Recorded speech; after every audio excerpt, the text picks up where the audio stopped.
তোমাদের বলে বোঝানো যায় না।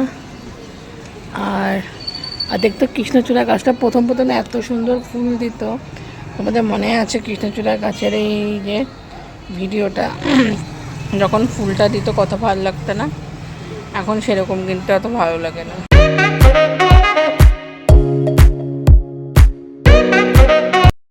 মর্নিং এখন বাজে 11টার মতো।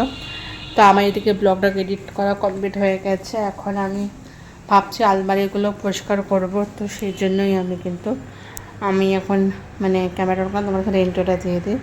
অনেকদিন ধরে আলমারিটা ধরবো করে পরিষ্কার করবো করে করা হচ্ছিল না। তো আজকেই সেই সময় দিনটা চলে আসে। তো ভাবলাম যে আলমারিটা ভালো করে একটু সাফ সুতরা করে একটু পরিষ্কার করে নিই। ধরে করা হচ্ছে না সেই জন্যে। তো চলো আজকে দিনটা এখান থেকে স্টার্ট করে আজকে কী করবো না করবো সবটাই তোমাদের সাথে শেয়ার করব। আর তোমরা এইভাবেই আমাকে সাপোর্ট করো, আমার পাশে থেকো, আমার খুব ভালো লাগবে। তো এখন আমি ফটাফট করে কাছের উপরে আর এখানে আমি সব বিছনার মধ্যে রেখে নিই করি। আমার মেকআপ প্রোডাক্ট আছে, কিছু আমার স্কিন কেয়ারের প্রোডাক্ট আছে, ওগুলো সমস্ত কিছু মুছতে হবে, সব পরিষ্কার করতে হবে। তো ভাবছি আজকে ছাড়ার কোনো টাইম নেই, কোনো সময় করব করে করাই হয় না, এই কাজ ওই কাজ থাকে, তো করাই হয় না। যেহেতু আজকে কোনো কাজ নেই, আজকে আমার রিল্যাক্সের দিন, আজকে সেজন্যই ভাবলাম যে না আজকে আলমারিটা পরিষ্কার করে নিই। তো চলো পরিষ্কার করে যাবে সেটা। A few moments later. আমার দুপুরে একেবারে আমি যে পরিষ্কার করতে করতে আমার বেজে গেছিলো 2টো। তারপরে এই যে সব সাফ সুতরা করলাম, গ্যাস ট্যাসগুলো মোছা বাকি ছিল। মা তো পুজো দিতে চলে গিয়েছিলো, কারণ মাদের আবার খাওয়ার পরে ব্লাড নিতে হতো। তো আমি ফটাফট করে আমার ওগুলো সব পরিষ্কার করলাম। আজকে আলমারি একটা তাক পরিষ্কার করে এত ময়লা বেরিয়েছে। আর কিছু আবর্জনা ছিল, মানে পুরানো আবর্জনা ছিল, তো সেগুলো ফেলে দিলাম। কারণ কিছু আবর্জনা না ফেলে দেওয়াই উচিত, ঘরে রাখা উচিত না, না হলে থাকতে না সেগুলো প্রচুর গন্ধ ছড়ায়। তো আশা করছি তোমরা বুঝতেই পেরেছো। তো সেই আবর্জনাগুলো আমি সব ফেলিয়ে দিলাম। কিছু অনেক আমার পুরোনো জুয়েলারি ছিল, এগুলো লাগবে না, যেগুলো আমি ইউজ করি না। অ্যান্ড পুরোনো মেকআপ ছিল যেগুলো আমি ইউজ করি না, ওগুলো সব আমি ফেলে দিলাম। এগুলো নাহলে প্রচণ্ড এক্সপায়ারি ডেটও হয়ে গেছে, তার মধ্যে প্রচণ্ড ময়লাও ছিল, সেগুলো পরিষ্কার করে সব সাফ সুতরা করে একেবারে টিপটাপ করে রাখলাম। তারপরে এগুলো সব পরিষ্কার করে দেখতে পাচ্ছি আমার নিট অ্যান্ড ক্লিন পুরো হয়ে গেছে। আর এখন লাঞ্চে করলাম, আজকাল লাঞ্চে না সব থেকে স্পেশাল খেয়েছি না, মানে পুরো আত্মা শান্তি পেয়ে গেছে। কী খেলাম তোমাদেরকে আমি পরে বলবো। আমি আজকে ডাল খেয়েছি, মাছ ভাজা, আলু ভাজা, একটা স্যালাড করেছিলাম, পেঁয়াজ কুচি, টমেটো কুচি, শসা কুচি দিয়ে স্যালাডটা খেয়ে এতটাই আরাম পেয়ে গেছি না বললে বোঝাতে পারবে না, প্রচণ্ড আরাম পেয়েছি। আর তো সকাল থেকে না আমি বাইরে দৃশ্য পর্যন্ত দেখিনি, ভাবলাম একটু বাইরের দৃশ্যটা দেখি। আর আমি ফ্যান চালিয়ে আমার রুমে যেখানে শুয়ে সেখানে আমি বিশ্রাম করবো। তোমাদেরকে আমি একটা বাইরের দৃশ্যটা একবার দেখিয়ে নিই। কি সুন্দর না এই জায়গায় বাইরের ওয়েদার। আজকে প্রচণ্ড পরিমাণে রৌদ্র উঠেছে, মানে প্রচণ্ড পরিমাণে রৌদ্র। এই যে গরমে না কিছুই ভালো লাগে না। তাও তো কবের থেকে একটা কাজ বাকি ছিল, সেগুলো করলাম। আর এই দেখো এখানে যখন মেঘলা থাকলে না ঘরের সামনে পাহাড়টা দেখতে, জয়ন্তী পাহাড়টা দেখতে এতটাই ভালো লাগে তোমাদের বলে বোঝানো যায় না। আর দেখতো কৃষ্ণচূড়া গাছটা প্রথম এত সুন্দর ফুল দিত। তোমাদের মনে আছে কৃষ্ণচূড়া গাছের এই যে ভিডিওটা যখন ফুলটা দিত কত ভালো লাগতো না? এখন সেরকম কিন্তু এত ভালো লাগে না। তো চলো সব কাজ কুজ ও দেখছো তোমাদের সাথে বক করছি, বাট আমি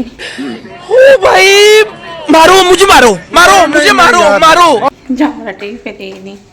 ঠিক আছে মা নাহলে আবার বকা দিবে, ঝামেলা ফেলেছি এখনো, তো আবার চাই হাঁটবি হজম হবে, তারপরে গিয়ে শুনো। চাপড়াটাও ফেলে নিই। আজকে সকাল সকাল উঠা হয়ে গেছে, আজকে 7টা সময় উঠতে হয়েছিল। তো এটা কিছু কাজ ছিল, সেই জন্য একটু সকালে উঠেছি, না হলে এই কাজগুলো না কবে থেকে আমার পেন্ডিংয়ে ছিল, সেই জন্যে এর জন্য একটু মানে দেরি হলো, তার আর কিছুই না। তো জামাটা ফেলে দিয়ে একটু রেস্ট করবো। আর ওই যে তোমাদের ইন্টার আওয়ার কথা, একটা ক্যামেরা অন করতে পারিনি, এতটাই আমার দেরি হয়ে গেছিলো। মানে আমি যে কাজ করে নিয়ে তো 2টো বেজে গেছিলো না। আর কি সকালে খেয়ে নেওয়ার পরে নাকাদার মতো কাজ করো, খাওয়া দাওয়ার চিন্তা থাকে না, না হলে এই খাওয়া দাওয়ার একাজ পারবে না, আমার অবস্থা খারাপ হয়ে যাবে। আমি হাত ধুতে চলে আসলাম। আমি এখানে ময়না ফেলি না, বাবা দেখি মানে এবার তুমি হাতটা ধুয়ে দিই, ঠিক আছে? আর আমারটা বাবা তো ভীষণ পরিমাণটা খুঁজে রেখে দেবে, মানে প্রচুর চন্না করে রেখে দেবে। আর আমি ময়লা ফেলতে আসলে তো আমার লাগাতে হয়, নাহলে মা ময়লা মাল লাগাতে হয়। তো চলো টেস্ট করে নিয়ে কাটিটা। 3,000 years later. Good evening. এখন সন্ধ্যাবেলা বাজে তোমার 6:30 মতো বাজে। এখন দুয়ারে জল দিচ্ছি। মা সব লাইটটাই জ্বলিয়ে রেখেছে, আমি দুয়ারে জল দেওয়ার ছিল, তাই আমি জল দিয়ে দিচ্ছি। ফটফট করে দুয়ারে জল টল দিয়ে আমি চলে যাবো সন্ধ্যা দিতে। তো আজকে আমার সন্ধ্যা দিতে দেরি হয়ে গেছিলো, কারণ হচ্ছে আমি আজকে দুপুরবেলা কী জানি আজকে শুয়ে না এত ঘুম পাচ্ছিল, মানে ঘুমিয়ে পড়েছিলাম, সেই জন্য দেরি হয়ে গেছে। তো এই যে আমি এখানে রেখেই দুয়ারে জল দিচ্ছি, ঠিক আছে? তো ফটাফট করে সব দুয়ারে জল টল দিয়ে তারপরে যাব ঠাকুর ঘরে। আর হ্যাঁ, অনেকদিন ধরে তোমাদের মানে গোপাল টোপালদের দর্শন করানো হয় না। দেখি আগে উপরে যাই, গিরির বাড়ি তোমাদের দর্শন করাবো, না হলে নেক্সট যে ব্লগটা দিব সেখানে তোমাদের অবশ্যই ভগবানের দর্শন করাবো। তো দেখতেই পাচ্ছ। আর দুয়ারে আমাদের এত বড়ক্ষণ দুয়ারে জল দিতে দিতে কিন্তু আমার অনেকটা সময় লেগে যায়, কারণ মা বলে যে প্রত্যেকটা দুয়ারে নাকি জল দিতে হয়। তো যতগুলো দুয়ার আছে সব দুয়ারে আমি জল দিয়ে দিই, আর জল টল দিয়ে তারপরেই আমি কিন্তু ঠাকুর ঘরে যাই, না হলে কোনো সময় কী হয় মা দুয়ারে জল দিয়ে দেয় আর আমি ঠাকুর ঘরে চলে যাই। আর সেই কারণেই চলো সন্ধ্যাটা দিয়ে এসে তারপরে দেখা হচ্ছে। Tata bye. 1 hour later. এই তো আমার সন্ধ্যাটা দিয়ে চলে এসেছি। এখন হচ্ছে আমি চা করব। চা না খেলে আমার কেন জানি মাথাটা খুব যন্ত্রণা করে। তো আমাদের বাড়িতে সবাই লাল চাই খায়, আমাদের বাড়ি হোক, আমাদের মাসির বাড়ি, মাসিমণিরা সবাই, মানে আমাদের যত মামা বাড়ি, মাসির বাড়ি, সবাই আমরা লাল চাই খাই। তো সেই জন্য কিন্তু আমরা লাল চা বানাচ্ছি। লাল চাটা খাওয়া খুব হেলদি। লাল চা, গ্রিন টি, ব্ল্যাক কফি, এটা শরীরের স্বাস্থ্য পক্ষে খুব ভালো। আর অনেকে আছে যারা খুব দুধ চা খেতে পছন্দ করে, সেটা হচ্ছে আমি একটু এখন দুধ চা ভালোবাসি না। আর আমাদের বাড়িতে কেউই খায় না, আর দুধ চাটা খেলেই মনে হয় কি গ্যাসের জম, আর না হলে হচ্ছে শরীরের পক্ষে খুব ক্ষতিকারক জিনিস। তো সেই জন্য আমরা খাই না। বড় বড় ফিল্ম স্টাররাও কিন্তু দেখবে আমি দেখি ব্ল্যাক কফি না হলে গ্রিন টি এসবই খায় বেশি।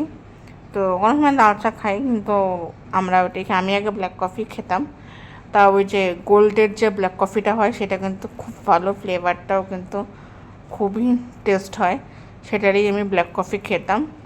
আর খেতে কিন্তু খুব দারুণ লাগে। আর ছোটো ছোটো কফির ওই যে ইয়েগুলোও পাওয়া যায় তোমার, গোল গোল টাইপের, কফি মেশিনে দিয়ে করে, ওটাও আমি খেয়েছি, ওটাও খেতে কিন্তু খুবই দারুণ লাগে। তো চলো ফটফট করে চা করে নিই। চায়ের সাথে ভাবছি আমি কী করব। তো একটু কড়াই বসিয়ে দিয়েছি, একটু বাদাম ভাজবো, একটু বাদাম দিয়ে মুড়ি দিয়ে একসাথে মেখে সেটাও হচ্ছে খাবো। এটাও কিন্তু খুব ভালো লাগে আমার। বাট মুড়ি থেকে আমার বাদাম খেতে ভালো লাগে, বাট বেশি খাই না আমি, জাস্ট আমি, মা আর পাপা 3 জনে মিলেই খাবো। তো চলো খেয়ে দিয়ে তারপরে এখানে কিন্তু দেখো চাটা নিয়ে কিন্তু বসেই পড়েছে। এখানে আমরা সবাই চাটা খাচ্ছি, আমি এখানে চা নিয়ে নিয়েছি। আর ওখানে কিন্তু বাড়িতে কিন্তু মুড়ি আর বাদাম ভেজে নিয়ে নিয়েছি। আর আমার ফেভারিট যে বিস্কুটটা আছে সেটাও নিয়েছি। এখানে আমি চা খাচ্ছি। তো এই যেখানে দেখতে তোমাদের দেখালাম আমি মুড়ি দিয়ে বাদাম ভেজে নিয়েছি। তো খেতে কিন্তু দারুণ লাগে, সেটা মার খুব ফেভারিট, এটা মুড়ি আর বাদাম দিয়ে। আমি বেশি খাই না, জাস্ট আমি এই একটা জিনিসই খাই। মানে একটু ভালো লাগে, সেটাই মার সাথে গল্প করতে করতেই খাচ্ছিলাম দুখানে মিলে, আমি মা। আর এদিকে গল্প করছিলাম, আর এদিকে চা আর মুড়ি বাদামগুলো খাচ্ছিলাম আর খুবই মানে এনজয় করছিলাম। আর এসি চালিয়ে রেখেছি, আর গরম পড়েছে, এসি ছাড়া তো কোথাও থাকাই যায় না এখন। এসি চালিয়ে আর এখানে গল্প করতে করতে চা খাচ্ছি। তো চাটা খেয়ে নেবো, খেয়ে দেবে ভাবলাম একটু কিছু এডিটিংয়ের কাজ আছে, সেই কাজগুলো একটু করে নেবো। আর আমি তো ব্লগ পোস্ট করেই দিয়েছি, মানে ওইটারই একটু কাজ আছে, সেটাই তোমরা দেখতে পারবে। চলো চাটা খেয়েতে নিয়ে গল্প করো, তারপরে দেখাচ্ছি। Tata bye. 2 hours later. তো গাইস গুড, মানে এখন হচ্ছে প্রায় বাজে 8:30। আমি বারবার গুড ইভিনিং বলে যাচ্ছি। এখন বাজে প্রায় মানে ওই 9টার মতো বাজে। তা আমি এখানে রুটি আটা মাখতে এসেছি। এই যে এখানে আমি আটা মাখছি, মানে রুটি করব। তো যেহেতু আমি বাবা রাত্রে রুটি খাই, খেতে নেই, ভাবলাম ফটাফট করে আটাটা আমি মেখে রুটিটা বানিয়ে নিই। আর মা ওইদিকে সুন্দর সেলাই করছে, তো তাই ভাবলাম যে ইন্ট্রোটা দিলামই না। আর সত্যি কথা বলতে না, আমি না গান শুনতে শুনতে আমার মানে কাজ করতে আমার খুব ভালো লাগে। এটা আমার ছোটোবেলার থেকেই অভ্যাস যে আমি গান শুনলেই আমার যেন এনার্জি আসে আর কাজ করতে খুবই ভালো লাগে। তো সেই জন্যই তো চলো ফটাফট করে না আমি এদিকে এই যে এখানে যে আটা ফুটা মেখে গান শুনতে শুনতে আমি এদিকে কাজগুলো করে নিই, তারপরে তোমাদের সাথে আবার কথা বলছি। টাটা। 2000 years later. আমার ডিনার হয়ে গেছে আজকে। দুপুর কালকে একটু বাইরের দৃশ্য দেখছি রাত্রি বেলায়, দেখুন সুন্দর রাস্তাঘাট ফাঁকা একদম। এখানে রাস্তা ফাঁকা, এই জায়গায় রাস্তা দেখেন একদম টাকায় পুরো ফাঁকা রাস্তা একদম। অনেকে বাড়ি যাচ্ছে সেই জন্য।